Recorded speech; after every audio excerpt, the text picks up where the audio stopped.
Hare Krishna. So మనం నిన్నటి శ్లోకంలో మనం వెళ్తే 4:24. సో బ్రహ్మార్పణం బ్రహ్మహవి బ్రహ్మాగ్నౌ బ్రహ్మణాహుతం బ్రహ్మైవ తేన గంతవ్యం బ్రహ్మకర్మ సమాధినం. సో స్వీకరించేవాడు బ్రహ్మని, సమర్పించేవాడు బ్రహ్మని, వాడే వస్తువులు బ్రహ్మని, అగ్ని బ్రహ్మని, ప్రతిదీ కూడా ఇదంతా ఆధ్యాత్మికమైంది. ఇదంతా కృష్ణుడి యొక్క శక్తులు, కృష్ణ సంబంధంలో ప్రతిదాన్ని చూసినప్పుడు అప్పుడు అతను తప్పకుండా ఆధ్యాత్మిక లోకంలో పొందుతాడు. అర్పించేది ప్రతిదీ అది కృష్ణుడి కోసం, కృష్ణుడిది అని. అందుకే మన పెద్దవాళ్ళు సింపుల్ గా చేశారు. మన పాతకాలంలో ఏం చేశారు, కృష్ణార్పణం అనుకోండి అని. తద్వారా ఏమైంది, కంప్లీట్ గా మనం చేసినంతా కూడా భౌతికం అంతా కూడా ఆధ్యాత్మికం దివ్యమైపోయింది. అప్పుడు మనం దానికి ఎటువంటి కర్మల్ని మనం అనుభవించాల్సిన అవసరం మనకి రాదు. సో నేను మనం ఒక ఉదాహరణ చెప్పుకున్నాం. ఏ విధంగా ఒక ఇనుప కడ్డి మనం అగ్నిలో పెట్టినప్పుడు క్రమక్రమంగా ఆ ఇనుప కడ్డి కూడా అగ్ని అయిపోతుంది. ఎప్పుడైతే ఇనుప కడ్డీని అగ్నిలో పెట్టకుండా బయట వదిలేస్తామో నీటికి, గాలికి తుప్పుబట్టిపోయి దేనికి విలువ లేకుండా పోతుంది. అలాగే మనం కూడా నిరంతరం కృష్ణ సంబంధంలో మనం ప్రతిదీ కానీ చూసినప్పుడు, ప్రతి కార్యం నిర్వర్తించినప్పుడు ఏమవుతుందంటే మనలో ఆ దివ్య జ్ఞానం అనే అగ్ని మనల్ని ఆధ్యాత్మికంగా చేపిస్తున్నాం. మనం కృష్ణ సంబంధంలో చూడకపోతే, కృష్ణ సంబంధం మనం బాధ్యత నిర్వర్తించకపోతే అప్పుడు మనం ఖచ్చితంగా భౌతికంలోకి ఆలోచనలు వస్తాయి. భౌతిక ఆలోచనలో, భౌతిక సంబంధాలు మనం చూసినప్పుడు మనం ఆ కడ్డీకి తుప్పుపట్టిన వాళ్ళగా మనం అయిపోతాం. మనకి ఏ విలువ లేకుండా పోతుంది. కాబట్టి మనం కృష్ణ సంబంధంలోకి మన ప్రతి అంశం చూసినప్పుడు మనం కూడా కృష్ణ చైతన్యంలో మనం కూడా ఆ లక్షణాలు మనం తెచ్చుకుంటాం అన్నమాట. కాబట్టి ఇక్కడ ఏది కొత్తగా మన దగ్గర ఏం మనం పొందించుకోవాల్సిన అవసరం లేదు, ఆల్రెడీ మనలో ఉన్నాయి.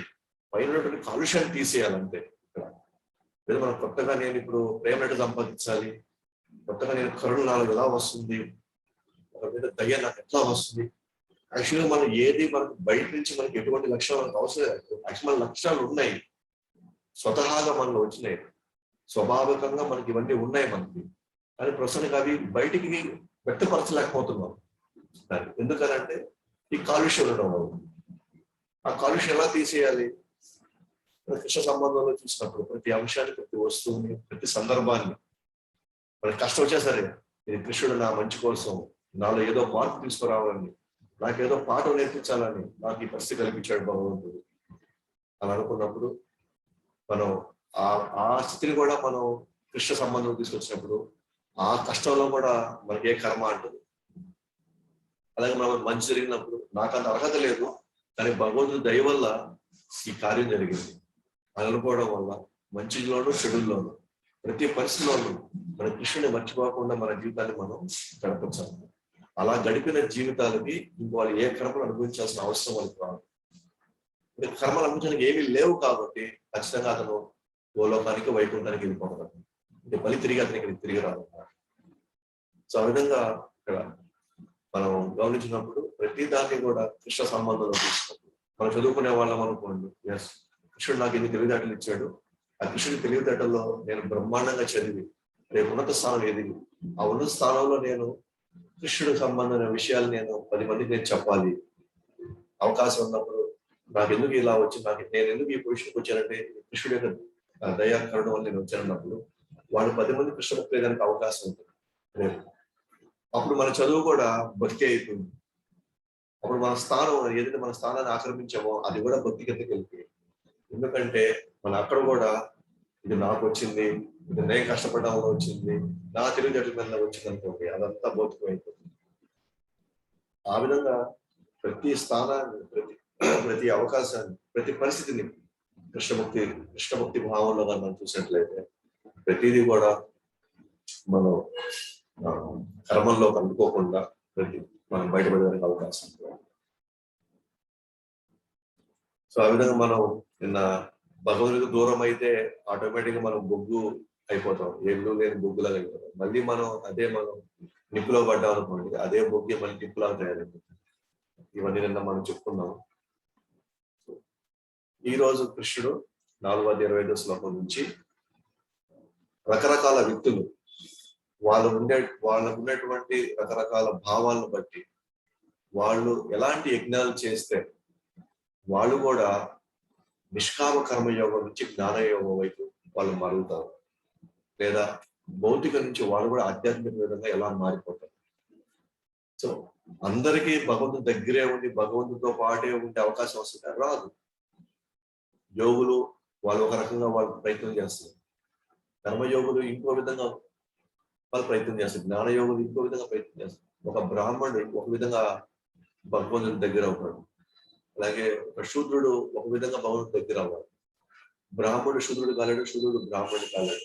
కానీ వాళ్ళకు వచ్చినటువంటి స్వభావాలను బట్టి వాళ్ళు చేసే కర్మలను బట్టి భగవంతుడు అద్భుతంగా ఆ యజ్ఞాలని సో వాళ్ళకి నచ్చేలాగా వాళ్ళు చాలా సులభంగా చేసేలాగా వాళ్ళు ప్రతి దాన్ని కూడా భగవంతుడి సంబంధం తీసుకొని వెళ్ళి వాళ్ళు ఈ కర్మ నుంచి బయటపడిపోవచ్చు అన్నమాట. దానికి ఈ 4:25 నుంచి నెక్స్ట్ రాబోయే 9 శ్లోకాలు రకరకాల వ్యక్తులు వాళ్ళు ఏ విధంగా వాళ్ళు ఉన్నటువంటి కొన్ని అంశాలని భగవంతుడికి అర్పిస్తే లేదా యజ్ఞంలో అర్పిస్తే వాళ్ళు కూడా ఈ కర్మల నుంచి వాళ్ళు కూడా బయటపడిపోవచ్చు. అంటే ఇక్కడ భగవంతుడు ఒకరికే బయటపడే అవకాశం ఇవ్వట్లేదు, ప్రతి ఒక్కరికి బయటపడే అవకాశం ఇస్తున్నాడు.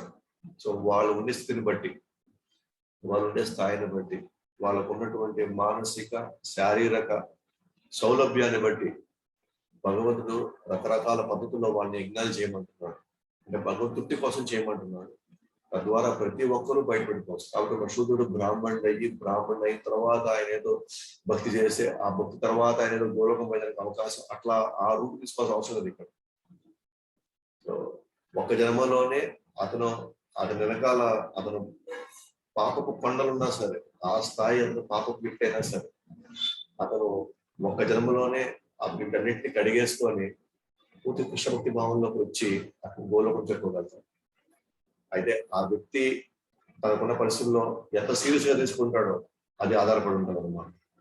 కానీ భక్తి మార్గంలో ఎటువంటి వాడి కర్మలైనా సర్వనాశనం చేసి అతని గోలోకానికి వెళ్ళేటువంటి అవకాశాన్ని ఈ భక్తి మార్గం ప్రతి ఒక్కరికి ఇస్తుంది, ప్రతి ఒక్కరు చేయగలుగుతారు.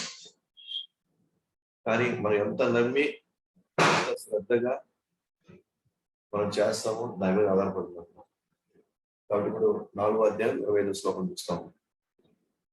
దైవాపరే యజ్ఞం యోగినః పర్యుపాసతే బ్రహ్మాజ్ఞావపరే యజ్ఞం యజ్ఞేనైవోపజుహ్వతి. దైవమేవాపరే యజ్ఞం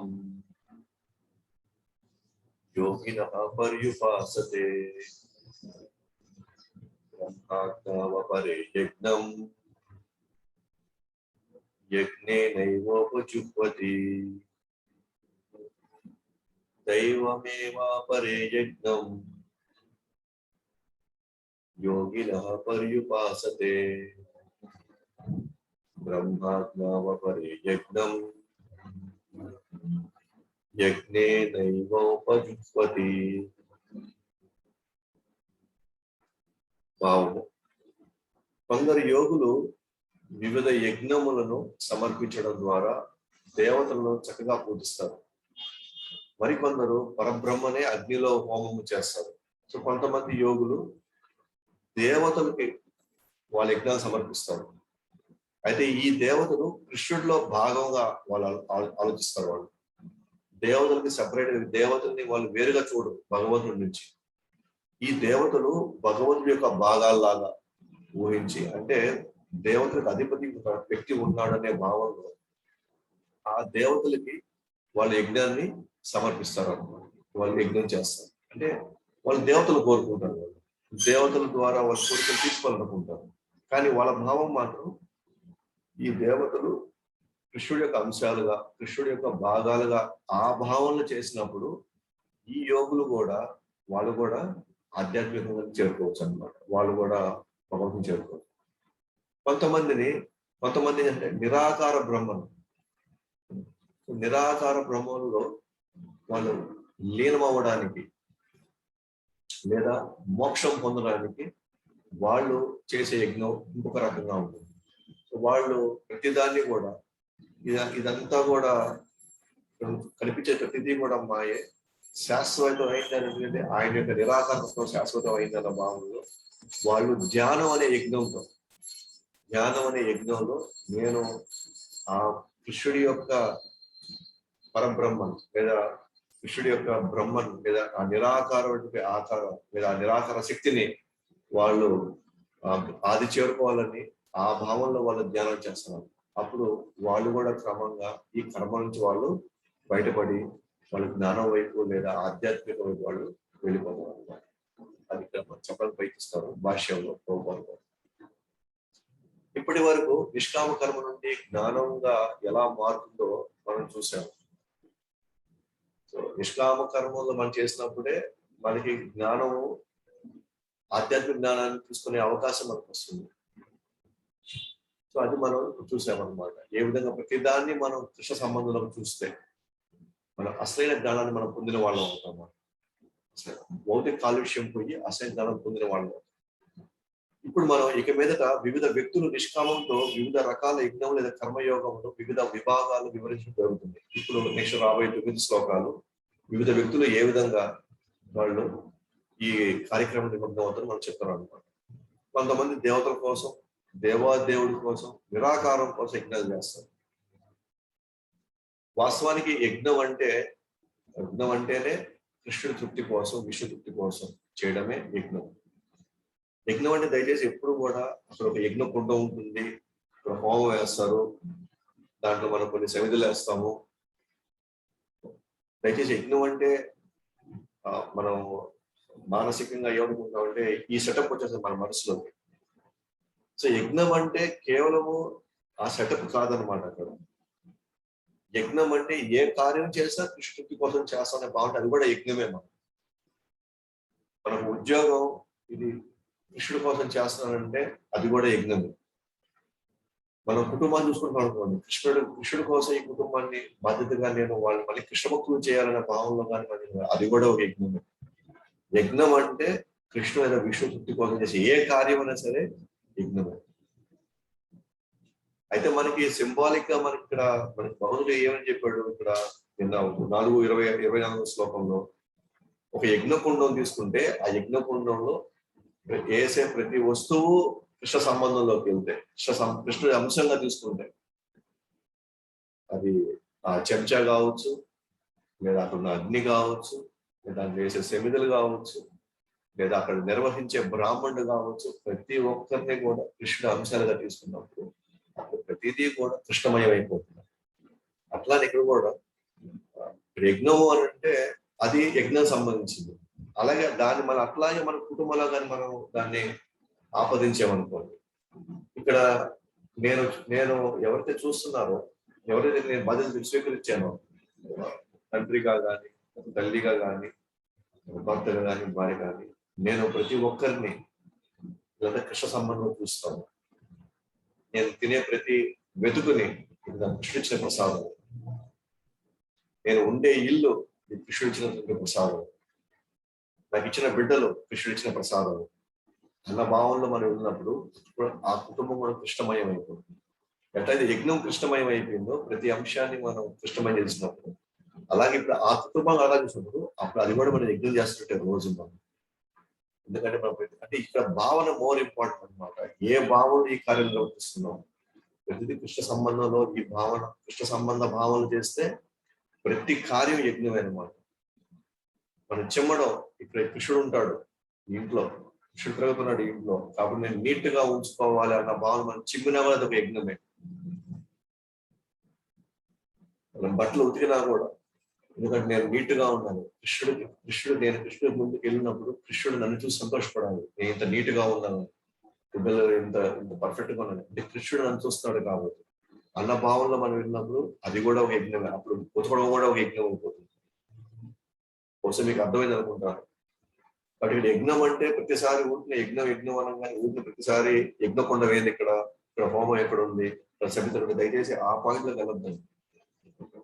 భగవంతుడు ఒక ప్రిన్సిపల్ ఇచ్చాడు, ఎలా చూడాలి ప్రతి వస్తువుని, ప్రతి అంశాన్ని ఎలా చూడాలి ప్రిన్సిపల్ ఇచ్చాడు. ఇక్కడ మనం ఒకరు గృహస్థుడిగా ఉండొచ్చు, ఒక సన్యాసిగా ఉండొచ్చు, ఒక శూద్రుడిగా ఉండొచ్చు, క్షత్రుడిగా ఉండొచ్చు. వాళ్ళ ఉన్న పరిస్థితుల నుంచి వాళ్ళకు ఉన్నటువంటి గుణాలను బట్టి వాళ్ళు భగవంతుడు వాళ్ళని ఒక పద్ధతి ప్రకారం కొన్ని కార్యాలు చేయమన్నారు. ఆ కార్యాలు నిర్వర్తిస్తే వాళ్ళు కూడా యజ్ఞం చేసినట్టే. ఎందుకంటే కృష్ణుడు చెప్పాడు, కృష్ణుడు కోసం వాళ్ళు చేస్తారు కాబట్టి అది కూడా యజ్ఞం అయిపోతుంది. ఇప్పుడు మనకి ఎట్లా వివిధ వ్యక్తులు వాళ్ళ ఉన్న పరిస్థితులను బట్టి వాళ్ళు ఎట్లా యజ్ఞాలు చేస్తారు, ఎలా యజ్ఞాలు వాళ్ళు చేయొచ్చు, అలా చేసినప్పుడు వాళ్ళు ఎట్లా ప్రతి దాన్ని కూడా కృష్ణ సంబంధంలోకి వెళ్ళినప్పుడు వాళ్ళు కూడా ఎట్లా ఈ కర్మ నుంచి బయటపడతారో మనకి చిన్న చిన్న ఎగ్జాంపుల్ ఇచ్చారనమాట ఇప్పుడు భగవంతుడు. అది మనం ఇప్పుడు చూడబోతాం నెక్స్ట్ రాబోయే శ్లోకాలు. సో ప్రజలు 2 రకాలు ఉన్నారు. ఒకరు భక్తులు, వాళ్ళెవరు భగవంతుడి తృప్తి కోసం వారి దగ్గర ఉన్నవన్నీ సమర్పిస్తారు భగవంతుడి తృప్తి కోసం. కొంతమంది దేవతల తృప్తి కోసం వారి దగ్గర ఉన్నవన్నీ సమర్పిస్తారు. అయితే భగవంతుడి కోసం ఎవరికి సమర్పిస్తారో వాళ్ళ దగ్గర ఉన్నవన్నీ వాళ్ళకి శాశ్వత సంతోషం వస్తుంది, వాళ్ళు శాశ్వతమైన సంతోషం. మరి దేవత తృప్తి కోసం ఎవరైతే చేస్తారో వాళ్ళకి తాత్కాలిక సంతోషం వస్తుంది. మరి కొంతమంది నిరాకార బ్రహ్మజ్యోతులు ఐక్యం అవ్వడానికి వాళ్ళకు ఉన్నవన్నీ త్యాగం చేస్తారు. సో వాళ్ళు కొంతకాలం బ్రహ్మజ్యోతిలో ఉన్నటువంటి గ్రహాలు కొంతకాలం వాళ్ళు ఆనందంగా ఉంటారు.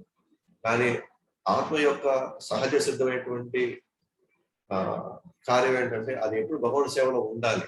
అది దాని యొక్క అసలైన ఉనికి, అది దాని ఉనికి.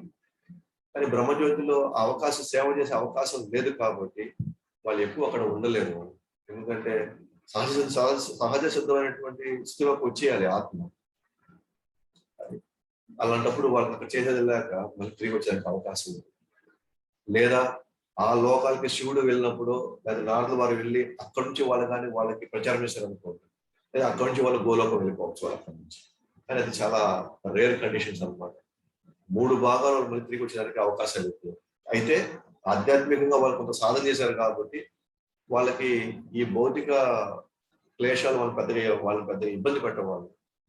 వాళ్ళు త్వరగా వాళ్ళ కృష్ణలోకి వచ్చేయగలరు. ఎందుకంటే ఆల్రెడీ వాళ్ళు కడుక్కునేసారు భౌతిక కాలుష్యాన్ని. ఇంతకుముందు వాళ్ళు ధ్యానం ద్వారా యోగా ద్వారా కాలుష్యాలు క్లీన్ చేస్తున్నారు కాబట్టి వాళ్ళు మంచి భక్తులు దగ్గర అనుకోండి, వాళ్ళకి అసలు పట్టు పడింది అనుకోండి, వాళ్ళు ఈజీగా నియమాలు పాటించేసారు, భక్తులకు వచ్చేస్తారు.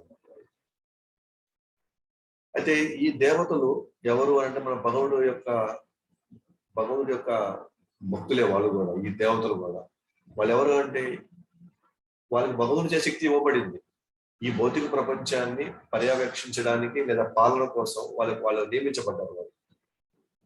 కాబట్టి దేవతలు అనేవాళ్ళు భగవంతుడి యొక్క అంశాలే వాళ్ళు కూడా. కాకపోతే వాళ్ళకి ఒక స్పెసిఫిక్ టాస్క్ ఇవ్వబడింది, ఇవి చేయండి అని. సో భౌతిక వరాలు కావాలనుకునేవారు వేద పద్ధతుల్లో యజ్ఞం నిర్వహించి దేవతలు పూజిస్తారు. వీరిని బహు ఈశ్వరవాదుల్ని పిలువబడతారు. సాధారణంగా ఇప్పుడున్న సమాజంలో అందరూ బహు ఈశ్వరవాదులు అంటారు. బహు ఈశ్వరవాదులు అంటే ఎవరంటే అందరూ దేవుళ్ళు అనుకునేవాడు, అందరి దేవుళ్ళు అనుకునేవాడు. సో వాళ్ళ కోరికల కోసం, వరాల కోసం వాళ్ళు దేవతలు పూజిస్తారు. అయితే మనం చేసే పెద్ద తప్పు ఏంటంటే ఇప్పుడున్న పరిస్థితుల్లో మన వేద పద్ధతుల్లో వాళ్ళు పూజించట్లేదు. మనకి ఇష్టానుసారంగా మనకు తోచిన విధంగా మనం పూజిస్తున్నాం. కాబట్టి మన వేద పద్ధతుల్లో మన దేవతలు పూజించట్లేదు కాబట్టి మనం అది పాపకర్మలోకే అంటున్నాం. మనకి మన పుణ్యకర్మ కూడా రావట్లేదు. ఎందుకంటే మన ఇష్టానుసారంగా దేవతలు పూజిస్తున్నాం.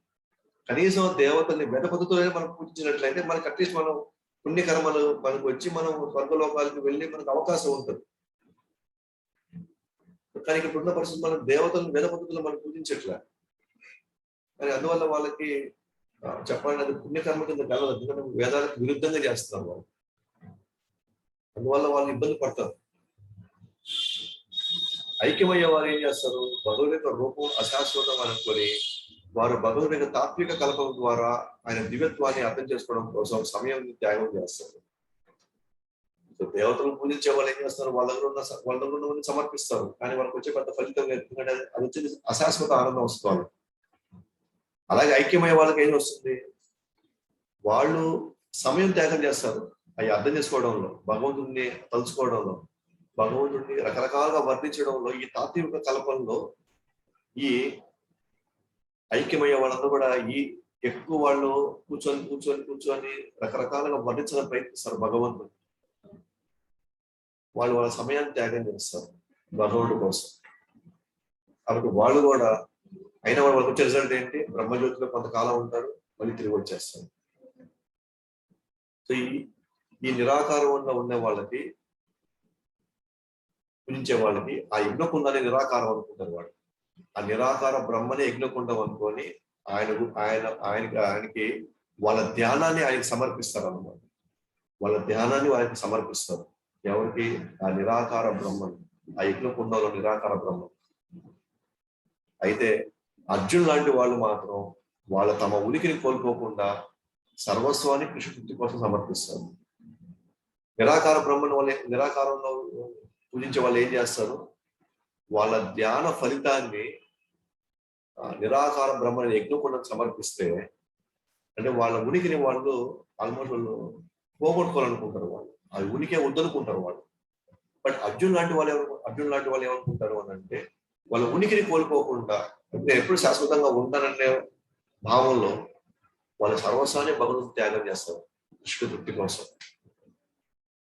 కాబట్టి నిరాకార బ్రహ్మానికి ఎవరైతే చేస్తారో ఖచ్చితంగా వాళ్ళు నార్మల్ దేవతలు పూజించే వాళ్ళకంటే చాలా చాలా మేలు వాళ్ళు. అంటే అట్లీస్ట్ వాళ్ళు ఏమనుకున్నారు, వరాల వల్ల మా జీవితాలు బాగుపడవు అని మాత్రం వాళ్ళు అర్థం చేసుకున్నారు. శాశ్వతమైనటువంటి పరమానందం కోసం నేను ప్రయత్నించాలన్న భావంలో వాళ్ళు ఎన్నో త్యాగాలు చేస్తున్నారు. వాళ్ళు ఆహారం త్యాగం చేస్తారు, ఒకసారి నిద్రను త్యాగం చేస్తారు, సమయాన్ని త్యాగం చేస్తారు, ఇవన్నీ త్యాగం చేసి మొత్తం వాళ్ళు మోక్షం పొందుతారు వాళ్ళు. అయితే వాళ్ళు ఏమనుకుంటారు, వాళ్ళు ఉనికి కోల్పోవాలనుకుంటారు వాళ్ళు. యాక్చువల్లీ ఉనికి పోదరు, అది వాళ్ళు కోల్పోవాలనుకుంటారు వాళ్ళు. కానీ అర్జున్ లాంటి భక్తులు ఏం చేస్తారు, ఉనికిని కోల్పోకుండా శాశ్వతంగా భగవంతు తృప్తి కోసం వాళ్ళు నిరంతరంగా వాళ్ళు సేవలో నిమగ్నం అవ్వాలనుకుంటున్నారు. ఎక్కడ గోలోకంలో అయినా సరే, వైకుంఠంలో అయినా సరే, నరక లోకాలైనా సరే, వాళ్ళకి అవకాశం ఉంటే అక్కడ కూడా కృష్ణుడు సేవ చేయాలనుకుంటున్నారు. వాళ్ళ ఉనికిని శాశ్వతంగా పెట్టుకొని వాళ్ళ ఉనికి ద్వారా వాళ్ళ కృష్ణ సేవ చేయాలనుకుంటున్నారు. సో ఆ విధంగా ఇక్కడ కొంతమంది, మనం చెప్పినట్టుగా కొంతమంది దేవతలను పూజిస్తారు, భగవంతుల్లో భాగంగా వాళ్ళకున్న వాళ్ళు సమర్పించగలుగుతారు.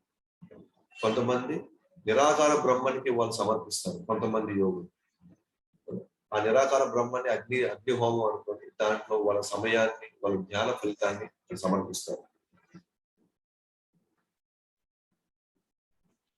ఇప్పుడు 4వ అధ్యాయం 26వ శ్లోకం.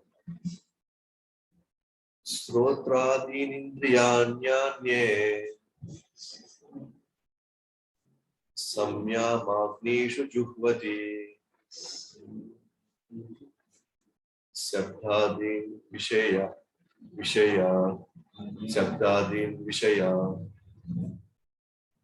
ఇంద్రియ అగ్నిషు మిస్ అయినట్టుంది ఇక్కడ.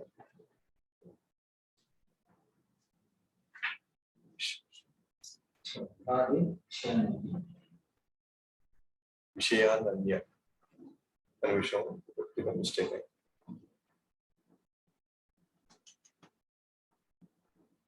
నేను టైప్ చేశాను కానీ సేవ్ చేయలేదాన్ని, అందుకే అది మిస్ అయింది. విషయాన్ని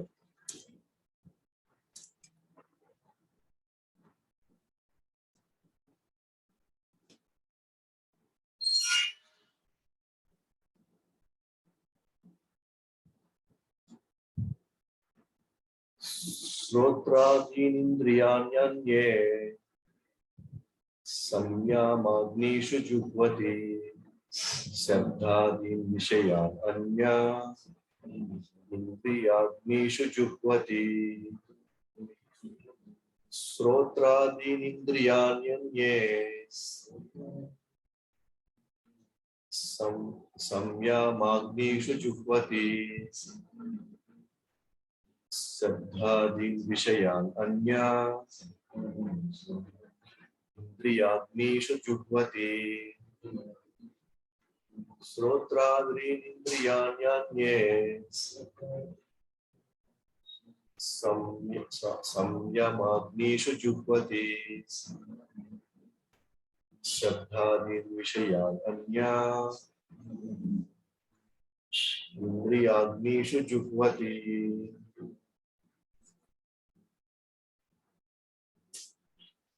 ఇట్లా ఇంకొంతమంది ఎలా వాళ్ళ యజ్ఞాన్ని నిర్వహిస్తారు.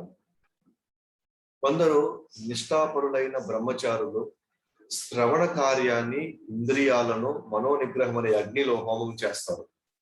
కాగా ఇతరులు సక్రమమైన గృహస్థులు ఇంద్రియ విషయములను ఇంద్రియాలనే అగ్నిలో హోమం చేస్తారు.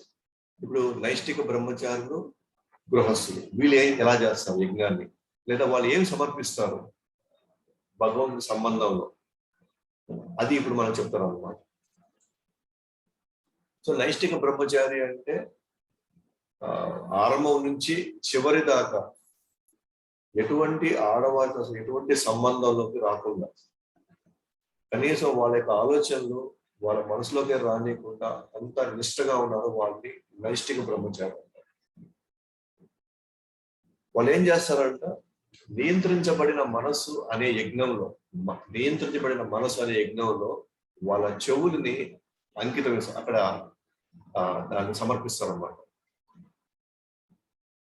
చెవులు అంటే ఇక్కడ అర్థం ఏంటంటే ఆ నైష్టిక బ్రహ్మచారి నిరంతరం వాళ్ళు వేదాలను వింటూనే ఉంటారు, నిరంతరం భగవన్నామాన్ని వింటూనే ఉంటారు, కృష్ణ కథను వింటూనే ఉంటారు.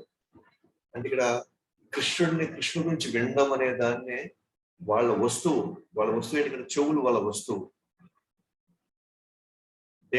దేంట్లోకి వాళ్ళు అర్పిస్తున్నారు, నియంత్రించబడిన మనసు అనే హోమంలో అనే యజ్ఞంలో ఈ చెవుల్ని వాళ్ళు అర్పిస్తున్నారు. ఒకటే చెప్పాలంటే మనసులో ఇంద్రియాల్ని లీనం చేస్తున్నారు. అంటే వాళ్ళు ఏమాత్రం ఇంద్రియాల ప్రభావం కింద లోను కారు. ఎందుకంటే నియంత్రించబడిన మనసులో ఇంద్రియాల్ని ఐక్యం చేస్తున్నారు. అంటే దాని నియంత్రించబడినటువంటి మనసులో వాళ్ళు ఒకటి చేస్తారు అన్నమాట. కాబట్టి ప్రత్యేకంగా ఇంద్రియాలు పనిచేయవాలి. ఆ ఇంద్రియాలు వేరే వాడికి ఆకర్షించలవ్వడానికి వాళ్ళకి ఇంద్రియాలు ఆ నియంత్రించిన మనసులో పోయి నిమగ్నం అయిపోయినాయి ఇప్పుడు. కాబట్టి వాళ్ళకి ఇప్పుడు బయట ఆకర్షణలు ఏమీ లేవు. ఎందుకంటే ఇంద్రియాలు ఉంటేనే బయట ఆకర్షణలు మనకు వస్తాయి. ఇప్పుడు ఆ మనసుని ఏం చేస్తారు వాళ్ళు, నిరంతరం కృష్ణ స్మరణలో కృష్ణుడి గురించి వినడం ద్వారా ఆ మనసుని కంప్లీట్ గా కృష్ణుడి మీద వాళ్ళు ఏకాగ్రత చేసేసారు. కాబట్టి మనసు కృష్ణుడి మీదకి వెళ్ళిపోయింది కాబట్టి ఆటోమేటిక్ గా అది అనుభవించడానికి ఇప్పుడు మనసు లేదు ఇంకా. కాబట్టి ఇప్పుడు ఇంద్రియాలు కూడా ఇప్పుడు పనిచేయవు ఇంకా. ఆ ఇంద్రియాలు క్రమక్రమంగా అవి మనసు మీద లగ్నం అయిపోయినాయి. అప్పుడు మనసు ఖాళీగా లేదు. ఇప్పుడు మనసు ఖాళీగా ఉంటేనే వేరే విషయేంద్రియాల మీద అవి వెళ్ళి వాటిని చూడాలని, వాటిని అనుభవించాలని, వాటిని తాకాలని అనిపిస్తుంది ఇంద్రియాలు ఖాళీగా ఉంటే. కానీ నైష్టిక బ్రహ్మచారి ఏం చేస్తున్నారు, ఆ ఇంద్రియాలని మనసు మీద దృష్టి సారిస్తున్నాడు. ఆ ఇంద్రియాలని, ఆ కంట్రోల్డ్ మైండ్ మీద ఈ సెన్సెస్ ని దాని మీద దాని మీద కేంద్రీకరిస్తున్నాడు అన్నమాట. కాబట్టి ఇప్పుడు ఖాళీగా లేవు ఇంద్రియాలు. సో మనసు అంతా కూడా కంప్లీట్ గా ఇంద్రియాలన్నీ కూడా ఆ మనసు మీద పూర్తిగా నిమగ్నం అయిపోయాయి. సో ఆ విధంగా మనం గమనిస్తే ఇంద్రియాలు ఖాళీగా లేవు అనుభవించడానికి. అది వస్తువులు చూసినా కూడా అసలు మనసు కృష్ణుడి మీదకి వెళ్ళిపోయింది, ఇంద్రియాలు మనసు మీద కేంద్రీకరించబడ్డాయి. ఇప్పుడు ఆ విషయేంద్రియాలు లేదా ఇంద్రియార్థాలని చూడడానికి కానీ తాకడానికి కానీ ఇంద్రియాల ప్రసనకి లేవు. ఎందుకంటే అవి ఆల్రెడీ మనసులో లీనమైపోయి ఉన్నాయి, మనసు విషయాల మీద అవి లీనమైపోయినాయి. ఇప్పుడు మన భౌతిక ప్రపంచం ఏం జరుగుతుంది, ఇంద్రియాలు విషయార్థాల మీద నిమగ్నం చేసే మనసు ఇంద్రియాల మీద పడుతుంది. ఇంద్రియాలు ఇచ్చే ఇన్పుట్స్ ని మనసు లోపల స్మరించుకుంటా ఉందన్నమాట. మనసు కానీ ఇప్పుడు ఏం జరుగుతుంది? ఇప్పుడు మనసు కృష్ణ కథ మీదకి వెళ్ళిపోయింది. కాబట్టి ఇంద్రియాలు ఇప్పుడు టేస్ట్, ఇంద్రియాలకి టేస్ట్ మనసు నుంచి వస్తుంది, టేస్ట్ ఇంద్రియాలకి. కాబట్టి ఇంద్రియాలు మనసుల మీదకి వెళ్ళిపోయినాయి. కాబట్టి ఇప్పుడు ఎన్ని భౌతిక వస్తువులు ఉన్నా సరే మనకి ఇప్పుడు ఆకర్షణలే లేవు. ఇప్పుడు మనకి వాటి మనం నిమగ్నం కాలేకపోతుంది. పక్కన ఎటువంటి వాసనలు వచ్చినా సరే, ఎంత అందంగా ఉన్నా సరే, ఏ స్థాయిలో ఉన్నా సరే, వాళ్ళు ఇప్పుడు భౌతిక ఆకర్షణకి, భౌతిక కాళేషణకి వాళ్ళు లోబడరు. ఉదాహరణకి మనం భాగవతం 3వ స్కందంలో రాసుకున్నారు అన్నమాట. వైకుంఠంలో వ్యక్తులు ఎలా ఉంటారు, అక్కడ కూడా ఆడవాళ్ళు మగవాళ్ళు ఉంటారు, అక్కడ కూడా పెళ్లిళ్ళు ఉంటాయి, అక్కడ కూడా భర్త భార్య ఉంటారు, అక్కడ కూడా కుటుంబాలు ఉంటాయి అన్నమాట. అయితే భార్య చాలా అందంగా తయారవుతుంది, ఆడవాళ్ళు చాలా అందంగా తయారు, చాలా ఆకర్షణగా ఉంటారు. కానీ అక్కడున్న మగవాళ్ళు ఆ ఆకర్షణకు వాళ్ళు ఎప్పుడూ లోను కారన్నమాట. అందానికి ఎప్పుడు వాళ్ళ వశం కాదు. ఎందుకంటే వాళ్ళ మనసు కృష్ణుడి మీద పూర్తిగా నిమగ్నం అయిపోతుంది. కృష్ణుడి యొక్క అందానికి, కృష్ణుడి సేవకి, కృష్ణుడు అక్కడ ఆయన ఇచ్చేటువంటి ప్రేమకి వాళ్ళ మనసు పూర్తిగా దానికి నిలమైపోయింది. కాబట్టి ఇప్పుడు ఇంద్రియాలు ఖాళీగా లేవు. సపరేట్ గా వాళ్ళ భార్యలను అందం చూడడం కోసమో, లేకపోతే ఆడవారి యొక్క అందానికి ఆకర్షణ అవడానికో అక్కడ ఖాళీగా లేవు, అంత లీనమైపోయినాయి. కాబట్టి ఈ నైష్ఠిక బ్రహ్మచారులు కృష్ణ కథ ద్వారా, వేదాల ద్వారా, వేద మంత్రాల ద్వారా వాళ్ళ చెవులు అక్కడ వేద మంత్రాలు కనిపించేస్తారు. అంటే ఆ నియంత్రించబడిన మనసు కనిపించేస్తారు అన్నమాట. అలాగే ఎట్లాగో మనకు 4 వర్ణాశ్రమ విభాగాలు ఉన్నాయి: బ్రహ్మచారి, గృహస్థ, వానప్రస్థ, సన్యాస. వీళ్ళందరూ కూడా ఎప్పుడైతే వాళ్ళకున్న స్థితిగతులను బట్టి వాళ్ళు కృష్ణుడికి దగ్గరయ్యే పరిస్థితి కానీ వస్తే, ప్రతి ఒక్కరూ గొప్ప యోగులుగా పరిగణించాలి మనం వాళ్ళందరినీ కూడా. గొప్ప యోగులే వాళ్ళందరూ. ఎందుకంటే వాళ్ళకై వాళ్ళు ఇప్పుడు ఏమి చేసుకోరు, వాళ్ళ సొంతంగా అనుభవించాలని వాళ్ళు అనుకోరు. ఈ వర్ణాశ్రమ విభాగాల్లో ప్రతిదీ కూడా కృష్ణుడే నా పరమ గమ్యం అనుకోని, కానీ వాళ్ళు ఏ కార్యం నిర్వర్తించినా సరే, వాళ్ళు ఏ బాధ్యతలు తీసుకొచ్చినా సరే, వాళ్ళందరూ గొప్ప యోగులే. అక్కడ మళ్ళీ బ్రహ్మచారి ఏదో గొప్ప, గృహస్థ ఏదో తక్కువ, సన్యాసి అంటే ఇంకా చాలా గొప్ప, అట్లా ఏముండదు అన్నమాట. ఎవరైనా సరే వాళ్ళకున్నటువంటి పరిస్థితులను బట్టి వాళ్ళ ప్రతిదీ కృష్ణ సంబంధంలో కనిపిస్తగలిగితే అందరూ గొప్ప యోగులే, వాళ్ళు అలా పరిగణించాలి. పైగా వాళ్ళు గొప్ప యోగులుగా పరిణితి చెందాలి. వాళ్ళు క్రమక్రమంగా పరిణితి చెందాలి. బ్రహ్మచారి అయినా, గృహస్థ అయినా, వాళ్ళ కోసం సన్యాసి అయినా, వాళ్ళు యజ్ఞాలని లేదా ఈ విధి విధాలని వాళ్ళు దృష్టిలో పెట్టుకొని వాళ్ళు రోజు ప్రాక్టీస్ చేసినట్లయితే వాళ్ళు గొప్ప యోగులుగా పరిణితి చెందాలి. ఒకవేళ అలా చేయగలిగితే వాళ్ళందరూ కూడా గొప్ప యోగులే అయిపోతారు వాళ్ళందరూ. సో బ్రహ్మచారి గురువు యొక్క దశ నిర్దేశంలో ఇంద్రియ నిగ్రహంతో మనసు నియంత్రించడం. సో బ్రహ్మచారి అంటే ఇంద్రియాలు నియంత్రించడం, మనసు నియంత్రించడమే ఆయనకి ఏకైక లక్ష్యం. అదే గొప్ప యజ్ఞం. ఎట్లా దాన్ని వశం చేసుకోవాలా, ఇంద్రియాలని, మనసుని ఎట్లా కట్టడి చేయాలి, భౌతిక ఆకర్షణ పోనీయకుండా. అది ఎలాగవుతుంది? గురువు యొక్క దశ నిర్దేశంలోనే అవుతుంది. గురువు అప్పుడు చెప్తున్నారు, మీరు నిరంతరం నామ సంకేతంలో ఉండండి, నిరంతరం కృష్ణ కథ వింటూ ఉండండి, కృష్ణుడి సేవలో ఉంటుందండి. ఆ విధంగా చాలా సులభంగా ఇంద్రియాలని మనసు నియంత్రించవచ్చు అన్న భావన గురు యొక్క దశ నిర్దేశంలో కోరుతున్నారు. కాబట్టి బ్రహ్మచారులు కృష్ణుడి గురించి మాత్రమే వింటారు. అప్పుడు శ్రవణం ఆధ్యాత్మిక ప్రాథమిక సూత్రం హరినామ సంకీర్తనం, హరినామాను సంకీర్తనం. వాళ్ళ శ్రవణమే ఇక్కడ పెద్ద యజ్ఞం అన్నమాట. కృష్ణుడిని ఆస్వాదిస్తుంటారు శ్రవణం ద్వారా. వాళ్ళు కృష్ణుడి గురించి తప్ప ఇంకెవరి గురించి వాళ్ళు వినరు. ఆ విధంగా వాళ్ళు ఈ పవిత్రమైన యజ్ఞాన్ని కొనసాగిస్తారు. సో వాళ్ళ మనసుని, ఇంద్రియాలను కట్టడి చేసుకుంటారు. ఏం ద్వారా? కృష్ణుడి గురించి వినడం ద్వారా, వేద మంత్రాలు నిరంతరం వినడం ద్వారా వాళ్ళ మనసు మీద కట్టడి చేయడం జరుగుతుంది. అంటే ఇక్కడ తను ఏం చేస్తాడు, తన చెవుల్ని చాలా జాగ్రత్తగా ఇది కృష్ణుడి కోసం అర్పిస్తున్నారు అన్నమాట. అంటే ఆ యజ్ఞంలో వేసేస్తారు ఈ చెవుల్ని. శ్రవణం అనే పద్ధతి అది ఈ విధంగా బ్రహ్మచారులకు ఉండేవాళ్ళు ఈ విధంగా వాళ్ళు యజ్ఞం చేసి వాళ్ళు క్రమక్రమంగా వాళ్ళు కృష్ణుడు చేరుకుంటారు వాళ్ళకున్న పరిస్థితి. కాబట్టి భౌతిక శబ్దాలను నియంత్రించుకుంటాడు, నిరంతరం పరిణామంలో నిమగ్నం అవుతాడు బ్రహ్మచారి. మరి గృహస్థులు ఏం చేస్తారు? మరి వాళ్ళు ఏం సమర్పిస్తారు? వాళ్ళు ఎలా నియంత్రించుకోగలుగుతారు వాళ్ళకున్న ఆకర్షణని?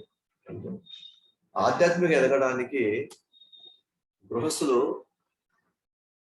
వాళ్ళ ఇంద్రియ తృప్తుల్ని భగవుడి సేవలో పెడతారు, భగవుడి తృప్తి కోసం చేసుకుంటారు. వాళ్ళు పిల్లలను కేవలం కృష్ణ సేవకులుగా తీర్చిదిద్దడానికి మాత్రమే పెళ్లి చేసుకుంటారు. ఇది ఒక యజ్ఞం. ఎస్, ప్రతి ఒక్కరూ పెళ్లి చేసుకోవాలి, పెళ్లి చేసుకుంటారు, చేసుకునే పరిస్థితులు వస్తాయి. అది ఎందుకు పెళ్లి చేసుకుంటామంటే ఒక గొప్ప కృష్ణ భక్తుడిని నేను కృష్ణుడికి అందించాలి, ఈ ప్రపంచానికి అందించాలి. సో ఆ పిల్లల కోసం లేదా అలాంటి పిల్లల కోసం వాళ్ళు సర్వం నియంత్రించుకుంటారు అన్నమాట.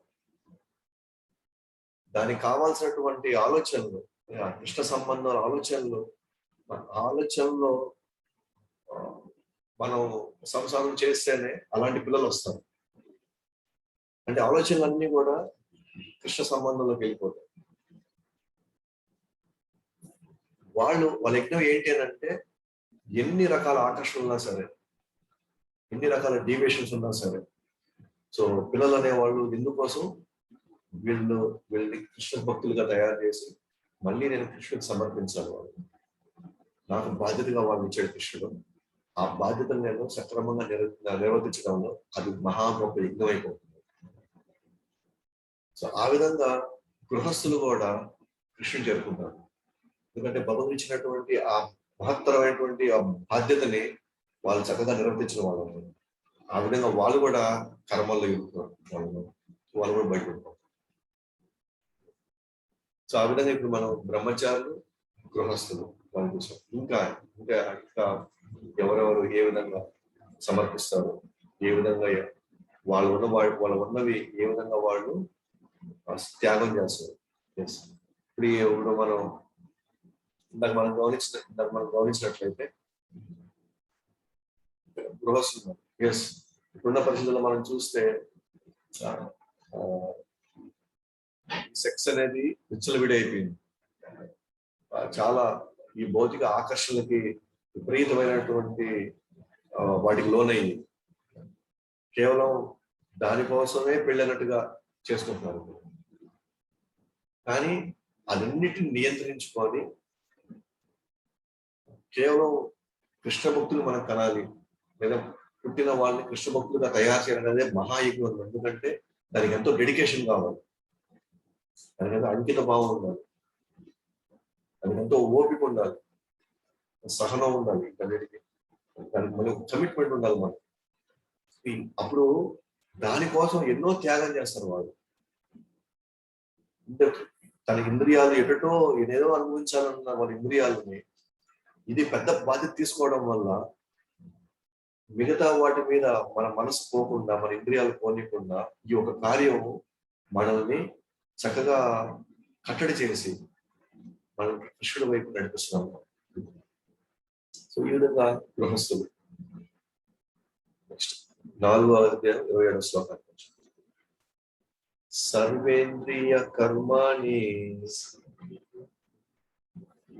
ప్రాణ కర్మాణి చాపరే ఆత్మ సంయమ యోగాగ్నౌ జుహ్వతి జ్ఞాన దీపితే. సర్వేంద్రియాని కర్మాణి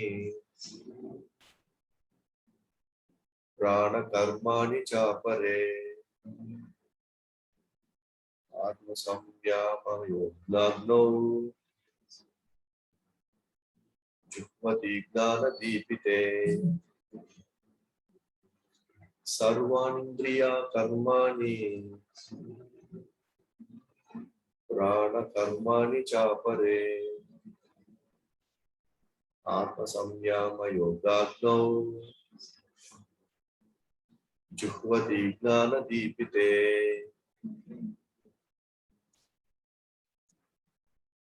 ఇంకొంతమంది ఏమేం చేస్తారు, మనసుని ఇంద్రియాలను నిగ్రహించడం ద్వారా ఆత్మానుభూతిని సాధించడంలో ఇష్టము కలిగిన కొందరు సమస్తేంద్రియ కార్యాలను ప్రాణవాయు కార్యాలను మనోనిగ్రహం అనే అగ్నిలో ఆహుతి చేస్తారు. మనసుని ఇంద్రియాలని నియంత్రించడం, ఇందాక మనం చెప్పాము, ఇంద్రియాలని మనసు మీద పెడతారు ఇంతకుముందు ఉన్న వాళ్ళు, బ్రహ్మచారి, నైష్టిక బ్రహ్మచారి. ఇంకొంతమంది యోగులు ఏం చేస్తారు, ఇక్కడ ముఖ్యంగా యోగుల గురించి మాట్లాడారు. అష్టాంగ యోగాన్ని చేసేటువంటి వ్యక్తుల యొక్క వాళ్ళు ఎలా నిర్వర్తిస్తారు వాళ్ళ యజ్ఞాన్ని, లేదా వాళ్ళు ఎట్లా కృష్ణుడి సంబంధంలోకి ఎలా వెళ్తారు అనేది ఇక్కడ చెప్పబడింది అన్నమాట. ముఖ్యంగా అష్టాంగ యోగం చేసేవాళ్ళు వాళ్ళు ఏం చేస్తారంట, ఇంద్రియాలని మనసుని వాళ్ళ దృష్టి ఆత్మవైపు మలుస్తారు అన్నమాట. మరి ఆత్మవైపు మలసాలి అని అంటే లోపల కొన్ని ప్రాణవాయువులు ఉన్నాయి. ఆ ప్రాణవాయువుని సాంకేతికంగా వాళ్ళు కంట్రోల్ చేస్తారు అన్నమాట. ఏ ప్రాణవాయువు ఎలా వెళ్ళాలి, ఎంత స్వచ్ఛంగా వెళ్ళాలి, ఎటువైపు అవి దశానిర్దేశం, ఎటువైపు అవి మలచాలి అన్ని కూడా ఆ యోగి అంతర్గతంగా ఇవన్నీ చేస్తుంటారు అన్నమాట. తద్వారా అతను క్రమంగా ఈ భౌతిక క్లేశాల నుంచి ఆధ్యాత్మిక వైపు నడుచుకోగలన్నమాట. సో అతను ఈ విధమైన యజ్ఞం చేస్తాడు అనమాట. ఏంటంటే మనసు ఇంద్రియాన్ని ఆత్మానుభూతి లేదా ఆత్మ వైపు మలుస్తాడు. అలాగే సమస్త ఇంద్రియ కార్యములను, అలాగే ప్రాణవాయు కార్యాలను ఇవి మనోనిగ్రహం అనేటువంటి అగ్నిలో ఆహుతిస్తాడు. దానికి కొద్ది వివరణలో అందుకే ఇవన్నీ కొన్ని టెక్నికల్ గా ఉంటాయి, మనమే దాని గురించి వరి అవ్వాల్సిన అవసరం లేదు. ఇది రకరకాల వ్యక్తులు వాళ్ళకున్న పరిధిలో నుంచి వాళ్ళు ఏ విధంగా ఈ నిష్కామం నుంచి వాళ్ళు జ్ఞానం వైపు వెళ్తారు, అలాగే లేదా వాళ్ళ ఆధ్యాత్మిక వైపు ఎలా వెళ్తారు, ఇచ్చిన రకరకాల పద్ధతులు అన్నమాట. ఇవాళ మనం ఒక విధంగా చెప్పాలంటే మనం బ్రహ్మచారులు, గృహస్థులు, వానప్రస్థులు, సన్యాసులు కానే కాదు. బ్రాహ్మణ, క్షత్రియ, వైశ్య, శూద్ర అసలు అంటే కూడా ఇప్పుడు యాక్చువల్ చెప్పాలంటే వర్ణాశ్రమం పూర్తిగా నశించిపోయాం. ఇప్పుడు ప్రత్యేకంగా మనం ఒక పద్ధతి ప్రకారం ఇవాళ మనం ఫాలో కాలేము. ఎందుకంటే మనకి ఐడెంటిఫికేషన్ తెలియదు. మనం బ్రాహ్మణులమా, క్షత్రియులమా, వైశ్యులమా, శూద్రమా, మన స్వభావాన్ని బట్టి. అలాగే మనం నిజంగా మనం బ్రహ్మచారులమా, గృహస్థులమా, వాళ్ళ కోసం సన్యాసమా, దాని కూడా క్లారిటీ లేదు. అంటే ఎందుకంటే వర్ణాశ్రమం అనేది పూర్తిగా కొలాప్స్ అయిపోయింది. కాబట్టి ఇక్కడ ఒకటి ఉంది మనకి, ఏంటంటే ఏం చేసినా సరే కృష్ణ సంబంధంలో చేయండి. అదే మన యజ్ఞం. ఇప్పుడు ఏం చేసినా సరే, ఎవరిని చూసినా సరే, ఏ పరిస్థితిలో ఉన్నా సరే, ఇది నేను కృష్ణుడు చేస్తున్నాను, ఇది కృష్ణుడు ముక్తి కోసం, ఇది కృష్ణుడు ఇవ్వకపోతే నాకు ఎలా వస్తుంది, ఒక్క థాట్ ప్రాసెస్ లో అన్ని పనులు చేసుకోవడం. కాబట్టి మన టెక్నికల్ గా అర్థం కాకపోతే ఏం దాని గురించి వరి కావాల్సిన అవసరం లేదు, దాని అట్లా పక్కన పెట్టేసి. కృష్ణుడు ఒక్కొక్క వ్యక్తి, ఒక్కొక్క ఆశ్రమంలో ఉన్న వాళ్ళు ఏ విధంగా వాళ్ళు యజ్ఞాలు నిర్వర్తిస్తారు, వాళ్ళకున్న గుణాలను బట్టి, వాళ్ళకున్న పరిస్థితులు దాన్ని ఎక్స్ప్రెస్ ఇస్తారు అంతే. కాబట్టి ఇప్పుడు కొంచెం టెక్నికల్ వెళ్తున్నాము యాక్చువల్గా, కానీ మనం పెద్దగా వరి అవసరం లేదు దాని గురించి. సో యోగులు త్వం అనే జ్ఞానం ఉంది, తత్వం అసి అనేటువంటి ఒక శ్లోకం ఉందన్నమాట. అంటే నువ్వు కూడా ఆయనే అన్న భావం వస్తుంది. తత్వం, తట్ ఆయన, అసి ఎస్ నువ్వు కూడా ఆయనే అన్న భావం. అంటే ఒక విధంగా చెప్పాలంటే తను రియలైజ్ అయిపోయాడు, నేను భగవుడి యొక్క అంశాన్ని అతను రియలైజ్ అయిపోయాడు యోగులు. సో అటువంటి వ్యక్తులు వాళ్ళు ఏం చేస్తారంట, ఇంద్రియాలను 10 ప్రాణవాయువులు ప్రాణశక్తుల్ని పవిత్రత, ప్యూరిటీ, పవిత్రత అనే యజ్ఞంలో వాళ్ళు ఆహుతిస్తారంట. వీటిల్ని ప్రాణశక్తుల్ని వాళ్ళ ఇంద్రియాలు పవిత్రత అంటే వాళ్ళు తపస్సు చేస్తారు కదా, ఆ తపస్సులో వాళ్ళు పవిత్రత వస్తుంది. వాళ్ళు పవిత్రత అంటే ఉన్నతోనే చైతన్యంలోకి వెళ్తారు వాళ్ళు. సో ఆ పవిత్రతలో ఇంద్రియాలని 2 ఆ ప్రాణవాయువుని, ప్రాణశక్తుల్ని దానిలో కల్పిస్తారంట. కాబట్టి ఇంద్రియాలని, మనసుని, బుద్ధిని, ప్రాణశక్తుల్ని పవిత్రత అనే యజ్ఞంలో వాళ్ళు లీనం చేస్తారు, సమర్పిస్తారు. ఇక్కడ 2 రకాల ఆత్మలు ఉన్నాయి.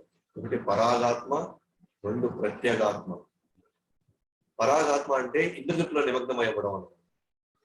వాళ్ళ ఆత్మ గురించి పట్టించుకోరు. ఈ ఆత్మను కేవలం ఇంద్రియాలను తృప్తిపరచుకోవాలి. ఒక ఆత్మ అనే జ్ఞానమే లేదు. రెండు ప్రత్యేక ఆత్మ ఉంది. వాళ్ళు ఇంద్రజుట్టుల నుంచి బయటపడి ఆత్మని ఇంద్రతృప్తికి అతీతంగా వెళ్తారు అన్నమాట. ఆత్మని వాళ్ళు గ్రహించగలుగుతారు. వాళ్ళు ఇంద్రతృప్తి నుంచి వాళ్ళు బయటపడిపోయారు. ఇంద్రతృప్తికి అతీతంగా వాళ్ళు ఆత్మని వాళ్ళు దర్శించగలుగుతారు. వాళ్ళు ఎన్ని రకాల ఆకర్షణలు ఉన్నా సరే ఇక్కడ వాళ్ళు ఆత్మ వైపు ప్రయాణించగలుగుతారు. వాళ్ళు వీళ్ళు ఏమంటారు? వాళ్ళని ప్రత్యేక ఆత్మ అంటారు. అయితే మన దగ్గర 10 ప్రాణశక్తులు ఉన్నాయి. మన దగ్గర ప్రతి ప్రాణశక్తులు ఉన్నాయి. ప్రాణవాయువులు ఉంటాయి. ముఖ్యమైనవి 5 ప్రైమరీ ముఖ్యమైనవి, 2 గౌణమైనవి. గౌణమైన అంటే సబ్ అన్నమాట. అంటే వాటికంటే కొంచెం లో లెవెల్లో ఉండేది. వాస్తవానికి మనం మీకు గుర్తుందో లేదో, మనం స్థితప్రజ్ఞ అనేటువంటి ఒక గురించి మనం మాట్లాడుకున్నాం 2వ అధ్యాయం. లేదా ఇంకా చెప్పాలంటే ఆత్మ శరీరం అనే జ్ఞానం అనే సెక్షన్ మనం చూసినప్పుడు ప్రభుపాదులు వారు ఒక శ్లోకంలో భాష రాశారు అన్నమాట. ఆత్మ ప్రాణవాయువుల ద్వారా ఈ సర్వం ఈ మొత్తం శరీరంలో తన చైతన్యాన్ని చూపిస్తుంది అన్నమాట. తన చైతన్యాన్ని పూర్తిగా ప్రసరింపజేస్తుంది. ఆత్మ ప్రాణవాయువుల్ని పెట్టుకొని ఆ ప్రాణవాయువుల ద్వారా మన మొత్తం శరీరంలో తన యొక్క ఉనికిని చాటుకుంటుంది అన్నమాట. ఇప్పుడు మనం సపోజ్ మనం ఇప్పుడు ఎవరైనా మనకి గిచ్చారనుకోండి, మనకి గిచ్చితే టక్కన మనకి వెంటనే మనకు స్పర్శ వచ్చి మనం వెంటనే ఒక రియాక్ట్ అయిపోతున్నాం వెంటనే. దాన్ని అంటే దాని అర్థం ఏంటి? ఆత్మ నుంచి కొన్ని ప్రాణవాయువులు ద్వారా అక్కడికి ఆ ప్రాణవాయువుకి వెళ్ళంగానే ఆ ప్రాణవాయువుకి ఈ స్పర్శ తగిలింది. ఈ స్పర్శ తగలంగానే ఆ ప్రాణవాయువు మళ్ళీ తీసుకొని వచ్చి మన బ్రెయిన్ కి, మన మెదడుకి ఇచ్చిందనమాట ఆ స్పర్శని. అప్పుడు టక్కన ఒకసారి మనం ఇట్లా అనుకున్నాం అనమాట. సో ఈ ఆత్మ యొక్క తేజస్సు, చైతన్యం సర్వం ఎట్లా వ్యాపిస్తుంది అని అంటే ప్రాణవాయువు ద్వారా మొత్తం వ్యాపిస్తుంది. ఎట్లాగైతే గుండె దగ్గర ఉన్నటువంటి రక్తనాళాల ద్వారా ప్రతి అవయవానికి, ప్రతి కణానికి ఎలా తీసుకెళ్తుందో గుండె, అలాగే ఆత్మ తన యొక్క స్పర్శ అనేటువంటి ఆ ఉనికిని ప్రతి దానికి ఎట్లా ప్రవహింపజేస్తుంది అంటే ప్రాణవాయువుల ద్వారా, ఆ ప్రాణశక్తుల ద్వారా ప్రతి కణానికి వెళ్ళిపోతుంది అన్నమాట. అంటే ఆత్మ ఒక డ్రైవర్ ఇక్కడ కూర్చొని ఆ ప్రాణవాయువుని తొక్కుతుంది అనమాట. ఆ ప్రాణవాయువుని మేనేజ్ చేస్తూ మొత్తం శరీరానికి తీసుకెళ్తుంది ఆ ప్రాణవాయువు. తద్వారా అందుకే మనం జీవించి ఉండగలుగుతాము. ఎప్పుడైతే ప్రాణవాయువులు పోతాయో, ఆత్మ వెళ్ళిపోతే ఇంకా ప్రాణవాయువులు వెళ్ళిపోతాయి. అప్పుడు మనం చచ్చిపోతాం అన్నమాట. ఉదాహరణకి మనం ఒక బుల్డోజర్ని డ్రైవర్ ఉంటాడు అనుకో. ఆ డ్రైవర్ కిందనే గేర్లు అన్నీ ఉంటాయి, మిగతా ఫంక్షన్స్ అన్ని అక్కడే ఉంటాయి అన్నమాట. ఎప్పుడైతే ఆ బుల్డోజర్కి ఒక చెయ్యి ఉంటుంది కదా, బుల్డోజర్కి ఇట్లా ఒక చెయ్యిలాగా వచ్చి రాళ్ళని తీస్తూ ఉంటుంది, పెద్ద పెద్ద వస్తువులు తీస్తుంటారు. మరి లోపల కూర్చున్న డ్రైవరు ఎగ్జాక్ట్ గా ఆ చెయ్యి లాంటి ఆ పరికరము ఇక్కడ రావాలి, ఈ చెయ్యి అటు వెళ్ళి ఆ వస్తువు తీయాలి, బయట తీయాలని ఇప్పుడున్న డ్రైవరు ఎలా ఆ చెయ్యిని ఆడిస్తున్నాడు, ఆ పరికరాన్ని ఆడిస్తున్నాడు. అతను కింద కొన్ని బటన్స్ పెట్టుకున్నాడు అనమాట. అది నొక్కంగానే దాంట్లో గాలి వచ్చి, ఆ గాలి ద్వారా వచ్చే ఒత్తిడి ద్వారా ఆ పరికరం పైకి లేయడం, కిందకి వెళ్ళడం, అది జరగడం, ముందుకు వెళ్ళడం జరుగుతుంది. ఇది యాక్చువల్ మెకానిజం. అలాగే ఆత్మ లోపల కూర్చొని, డ్రైవర్ లోపల కూర్చొని ప్రాణవాయువు అనే బటన్ నొక్కుతా ఉందన్నమాట. ఆ బటన్ నొక్కడం ద్వారా ఈ వాయువులు రకరకాలైనటువంటి అవయవాలకు వెళ్ళి వాటి యొక్క కార్యాన్ని నిర్వర్తిస్తాయి అన్నమాట. ఇప్పుడు నేను చెయ్యి కొంచెం ఇట్లా నేను పక్కన పెడతానంటే అక్కడ ఆత్మ ఒక ప్రాణవాయువు నొక్కిందనమాట. నొక్కడం వల్ల ఈ చెయ్యి ఇక్కడ దాకా వెళ్ళింది. మరి పక్షపాతం అంటే ఏంటో తెలుసా? మనం ఎందుకు పక్షపాతం చేయకూడదు లేపలేదు అనుకోండి, అక్కడ ప్రాణవాయువు పోయే పరిస్థితి పోయింది. అక్కడ ఆ ప్రాణవాయువు లేదు. అక్కడ అది ఎక్కడో బ్లాక్ అయిపడింది. ఆ ప్రాణవాయువు పోలేదు కాబట్టి మనం ఇక్కడున్న చెయ్యి ఇక్కడ తీయలేము. కొంచెం క్లారిటీ వచ్చింది అనుకుంటా. సో ఈ 5 రకాల ప్రాణవాయువు ఉన్నాయన్నమాట, ముఖ్యమైనవి. ఒకటి ఒక దాని పేరు ప్రాణదాంతో, దీన్ని ఊపిరి పీల్చడం. ఒక ఏంటంటే ఆక్సిజన్ తీసుకోవడం.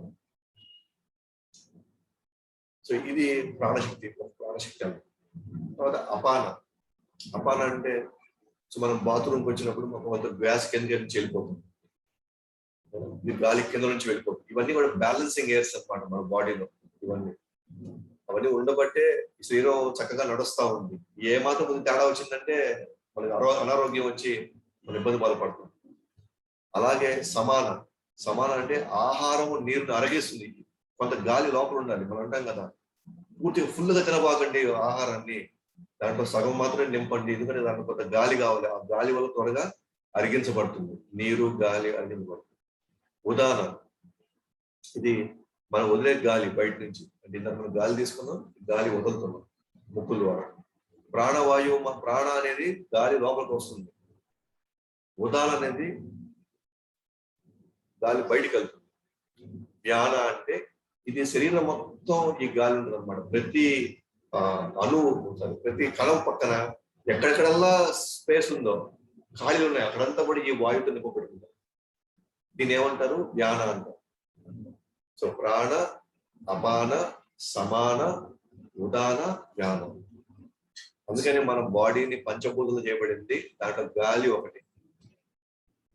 సో ఆ గాలి సరిగ్గా లేదన్నమాట, మనకి వాతం వస్తుంది. గాలి ఎక్కువ ఉన్నా తక్కువ ఉన్నా, అది కరెక్ట్ గా సరిగ్గా ప్రసరించకపోయినా, లోపల బ్యాలెన్స్డ్ లేకపోతే ఖచ్చితంగా మనకి రోగాలు వస్తాయి. ఒక విధంగా చెప్పాలంటే బీపీ అనేది కూడా వాతం వల్ల, అది గాలి వల్ల, గాలి సరిగ్గా బ్యాలెన్స్ అవ్వకపోవడం వల్లే అది వన్ ఆఫ్ ద రీజన్ అన్నమాట బీపీ రావడం. అలాగే దాంట్లో రెండవ గౌణం అంటే సెకండరీ వాయువులు. నాగ అంటే ఇవి త్రేపులు అనమాట. కూర్మ, ఈ కనుబొమ్మలు తెరవడం, మూసుకోవడం, తెరవడం, ఇవ్వడం ఒక వాయువు యొక్క పనితనం. కాకర, ఇది తుమ్మడము, ఆకలి. ఈ కాకర అనే వాయువు వల్లే ఆకలి రావడం, తుమ్మడం అనేది. అలాగే దేవదత్త, ఆవలింపు వరకు వచ్చే నిద్ర వల్ల మనకు వచ్చే ఆవలింపు. సో అది దేవదత్త అనే వాయువు ఉండడం వల్ల. అలాగే ధనంజయ, ఇది కూడా శరీరం మొత్తం వ్యాపించి మరణం తర్వాత నాశనం చేస్తుంది. అంటే ఇది ఉంటుంది అనమాట. ఎందుకంటే బాడీ కుళ్ళిపోవాలి, రేపు చచ్చిపోయిన తర్వాత బాడీ కుళ్ళిపోవాలంటే ఈ వాయువు ఉంటుంది. ధనంజయ అనే వాయువు ప్రాణం వెళ్ళిపోయిన తర్వాత ఈ వాయువు దగ్గరుండి కుళ్ళిపోయేటట్టు చేస్తుంది ఈ శరీరాన్ని. చూడండి, భగవంతుడు ఇంత చిన్న దాంట్లో ఎంత మెకానిజం పెట్టున్నాడు. సో ఈ గాలి అనేది, సో ఈ యోగులు ఈ ప్రాణవాయువుని సరైన దిశలో వాళ్ళు కంట్రోల్ చేయగలరు అన్నమాట. కొంత సాంకేతికత, కొన్ని టెక్నిక్స్ ద్వారా. ఇక్కడ పతాంజలి యోగ సూత్రాల శిక్షణ ద్వారా పద ప్రాణాశక్తుల్ని సాంకేతికంగా వినియోగించినట్లయితే మన ఆత్మను భౌతిక ఆసక్తుల నుండి విడుదల చేయొచ్చు. ఈ ప్రాణవాయువుని సరైన పద్ధతిలో, సరైనటువంటి డైరెక్షన్ లో దాన్ని మనం వాడినట్లయితే మనం భౌతిక ఆసక్తి నుంచి మనం బయటపడిపోవచ్చు అన్నమాట. ఎట్లాగా? ఈ ప్రాణవాయువుని ఆత్మ వైపు మరలిస్తారు అన్నమాట వాళ్ళు యోగులు. ఈ ప్రాణవాయువు ఇంద్రియాల వైపు వెళ్ళారు అనుకోండి, అప్పుడు ఇంద్రియాల ఆకర్షణ వైపు వెళ్తాయి. ప్రాణవాయువుని తీసుకుని ఆత్మ వైపు మలిచారు అనుకోండి, అప్పుడు ఇంద్రియాలు ఖాళీగా లేవు కాబట్టి ఆటోమేటిక్ గా వాటి మీద ఆసక్తి పోతుంది. సేమ్ ప్రిన్సిపల్ అన్నమాట.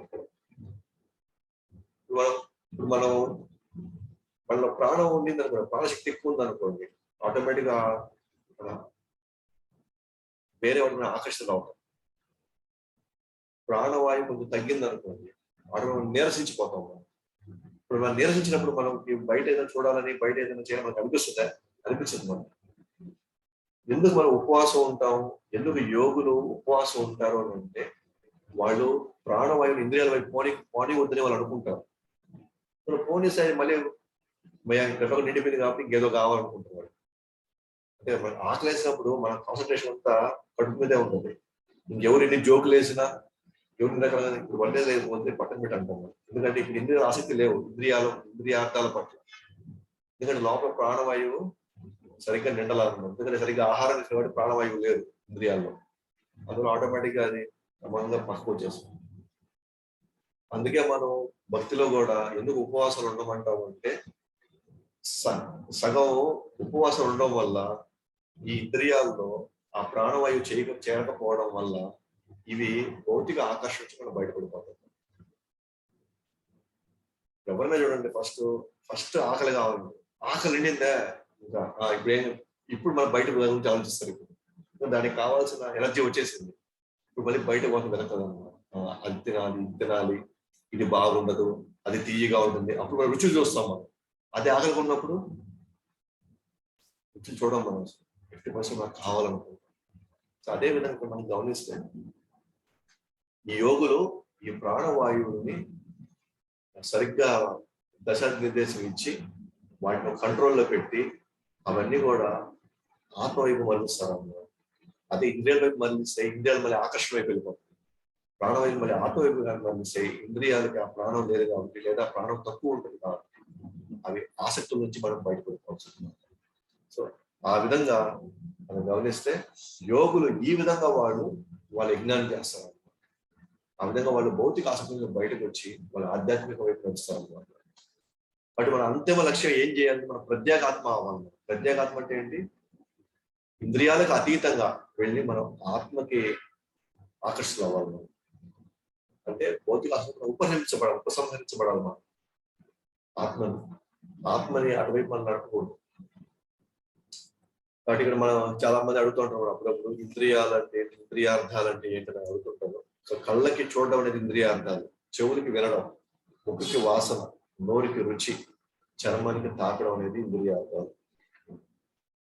కాబట్టి జ్ఞానోదైన వారు ప్రాణశక్తులని ఆత్మవైపు దృష్టి పెడతారు, ప్రాణశక్తుల్ని ఆత్మవైపు మలుస్తారు అన్నమాట. వాళ్ళు ఇంద్రియాల వైపు ఆ 10 ప్రాణవాయువుల్ని ఇంద్రియాల వైపు మలచకుండా ఆత్మవైపు పనిచేయటువంటి కొన్ని విధి విధానాలు ఉన్నాయన్నమాట. కొన్ని టెక్నిక్స్ ఉన్నాయి దానికి.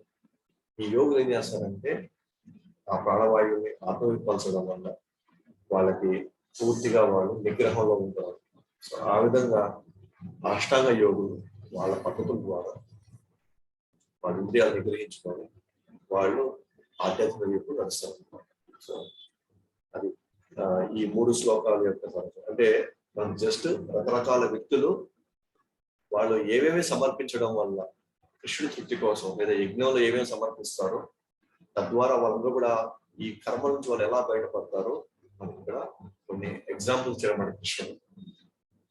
కాబట్టి అర్థమై ఉంటే పర్వాలేదు, లేకపోతే దీనివల్ల మనకి ఫర్దర్ గా ఏం డ్యామేజ్ అర్థం చేసుకోకపోవడం ఏమి ఉండదు. సో కాబట్టి దీనివల్ల మనం ముందు శ్లోకాలు మనం అర్థం కాకపోవడం అంటే ఏం జరగదు. ఈ సెక్షన్ వరకు కొంత గందరగోళంగానే ఉండొచ్చు కొంత, అయితే మనం ఏం దాని గురించి వదిలేయాల్సిన అవసరం లేదు. ఆల్రెడీ మనం మెయిన్ ప్రిన్సిపల్ ఎప్పుడో చెప్పేసుకున్నాం. ఏంటి? మన కుటుంబాన్ని చూసుకున్నా, మనం బాధ్యతలు ఏ విధంగా నిర్వర్తించినా, ఏ ఉద్యోగం చేసుకున్నా, వ్యాపారం చేసుకున్నా ఇదంతా కృష్ణుడు ఇచ్చాడు. కృష్ణుడు యొక్క దయ, కృష్ణుడు దీంట్లో ఉన్నాడు, కృష్ణుడే ఈయన నడిపిస్తున్నాడు అన్న భావన చేసినప్పుడు మనం ఏ ఆశ్రమానికి పనికి లేకపోయినా సరే, లేదా మనం ఏ వర్ణంలో లేకపోయినా సరే, లేదా ఏ వర్ణంలో ఉన్నా, ఏ ఆశ్రమంలో ఉన్నా సరే, మనం అందరం కూడా ఖచ్చితంగా కృష్ణ భక్తి భావంలోకి వెళ్ళిపోతాం. ఇది ఈ మాత్రం అర్థమైతే చాలు.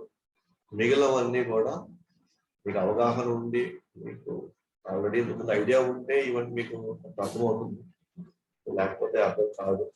బట్ స్టిల్ మనం దాని గురించి బాధపడాల్సిన అవసరం లేదు.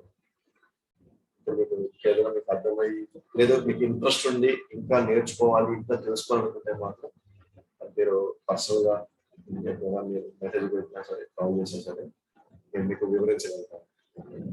కానీ ఈ ప్లాట్ఫామ్ లో మాత్రం అది అనవసరం కన్ఫ్యూజన్ తీసుకొని వస్తుంది. అందువల్ల వీటికి సంబంధించి ఏదైనా ఉంటే మీరు తర్వాత అడగొచ్చు. లేదా సింపుల్ అయితే నేను ఇక్కడ ఎక్స్ప్లెయిన్ చేయగలుగుతాను మీకు. ఇక్కడ సెషన్ క్లోజ్ చేస్తున్నాను. మీకు ఏదైనా సందేహాలు ఉంటే అడగచ్చు. भगवान श्रीमद् भगवत गीता की जय, गुरु श्रील प्रभुपाद की जय, संकीर्तन की जय, प्रेमानंद।